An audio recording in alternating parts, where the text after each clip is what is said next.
Hi friends, welcome to Hema vlogs అండి. అందరు ఎలా ఉన్నారు? బాగున్నారా?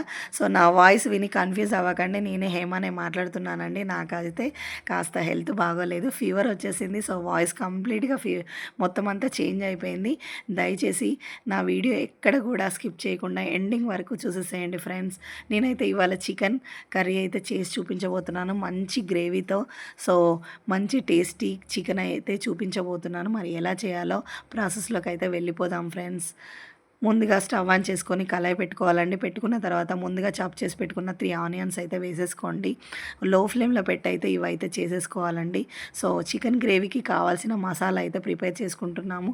ఆ తర్వాత 1 టీ స్పూన్ అయితే ధనియాలు అయితే వేసుకోండి. లో ఫ్లేమ్లో పెట్టేసి ఇవన్నీ కూడా మంచిగా కలుపుకోవాలి. ఆ తర్వాత కొంచెం కొబ్బరి వేసుకోండి, ఎండు కొబ్బరి అయితే వేసుకుంటున్నాను. 4-5 కాజు అయితే వేసుకోండి. ఇలాచీ, లవంగాలు, దాల్చిన చెక్క అయితే వేసుకోవాలండి. ఒక హాఫ్ టీ స్పూన్ మిరియాలు వేసుకుంటున్నా. ఇవన్నీ కూడా లో ఫ్లేమ్లో పెట్టేసి మంచిగా గోల్డెన్ కలర్ వచ్చేంత వరకు అయితే వేయించుకోవాలండి. ఒక టీ స్పూన్ గసగసాలు అయితే తీసుకోండి.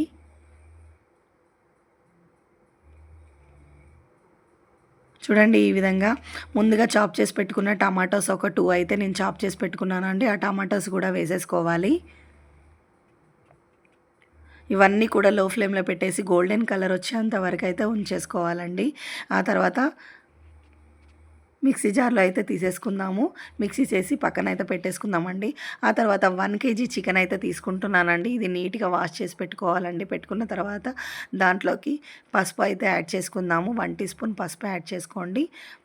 1 టీ స్పూన్ ఆ తర్వాత కారం వేసుకోవాలండి.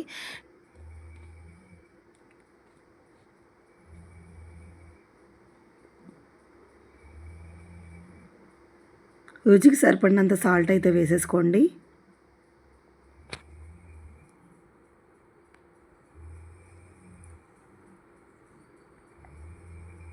కొంచెం ధనియా పౌడర్ వేసుకోండి, ఒక half tea spoon.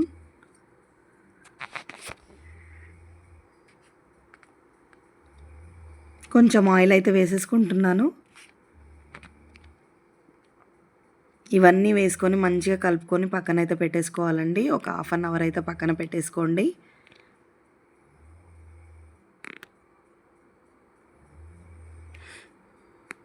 So masala అంతా కూడా చికెన్కి పట్టేస్తుంది.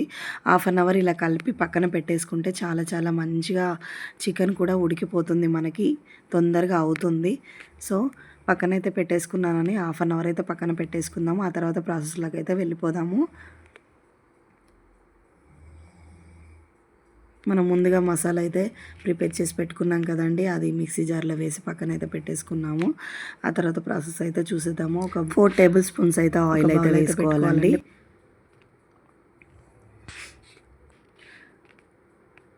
రెండు మూడు బగారాకులు అయితే వేసుకోండి. కొంచెం సాజీరా వేసుకోండి, ఒక హాఫ్ టీ స్పూన్.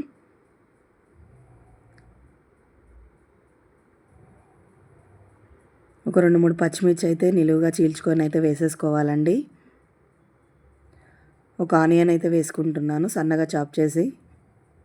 ఇవన్నీ కూడా మంచిగా లో ఫ్లేమ్లో పెట్టేసి మంచిగా మగ్గించుకోవాలి. సో గోల్డెన్ కలర్ వచ్చేంత వరకు.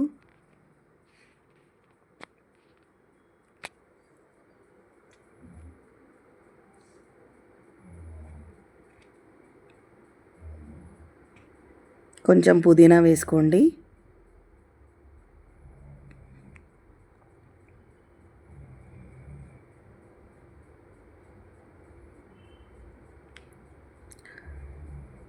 చిటికెడు పసుపు వేసుకోండి.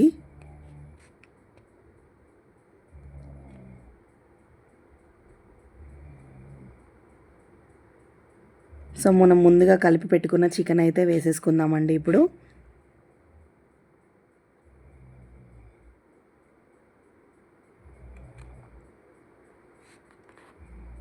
చికెన్ వేసి మంచిగా కలుపుకోవాలండి. చూడండి, ఈ విధంగా మొత్తం అంతా కూడా కలిపేయాలి. సో కలిపి మూత పెట్టేసుకోవాలి.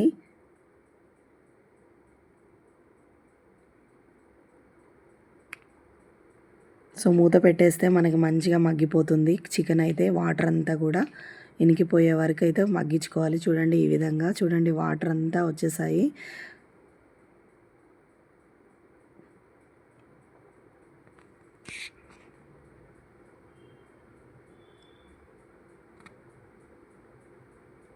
చాలా బాగుంటుందండి. ఇలా చేసి పెడితే ఇష్టంగా తినేస్తారు. అంత బాగుంటుంది చికెన్ అయితే.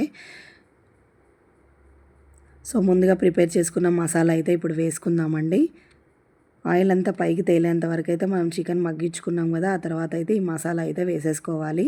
వేసేసుకొని మంచిగా కలుపుకోవాలండి. అంతా కలిసేటట్టు అయితే కలుపుకోవాలి. కలుపుకొని మూత పెట్టుకొని మగ్గించుకోవాలి. సో ఒక 5-10 మినిట్స్ అలా మగ్గించుకోవాలి. చూడండి ఈ విధంగా ఆయిల్ అంతా పైకి తేలేంత వరకు అయితే మగ్గించుకుందాము. మొత్తం ఆయిల్ అంతా కూడా పైకి తేలింది చూడండి ఈ విధంగా.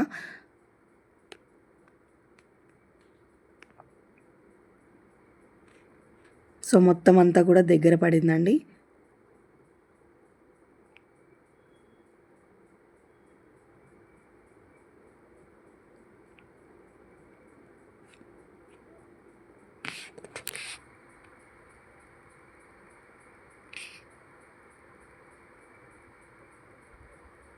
కొన్ని వాటర్ అయితే వేసేసుకుందామండి. ఒక హాఫ్ గ్లాస్ వాటర్ వేసుకొని ఒక 10 మినిట్స్ అయితే ఉడికించుకుందాం, బాయిల్ చేసుకుందాము. చూడండి మొత్తం అంతా కూడా దగ్గరికి అయిపోయింది. మనకి ఎంత గ్రేవీ కావాలో అంతసేపు ఉంచుకుంటే సరిపోతుందండి. సో ఈ గ్రేవీ సరిపోతుంది. సో ఇంకా కొరియాండర్ వేసేసుకొని స్టవ్ ఆఫ్ చేసుకోవడమేనండి. సో ఎంతో రుచికరమైన చికెన్ అయితే రెడీ అయిపోయింది. నా వీడియో మీకు నచ్చినట్టయితే లైక్ చేయండి, షేర్ చేయండి, సబ్స్క్రైబ్ చేసుకోండి. Thanks for watching friends.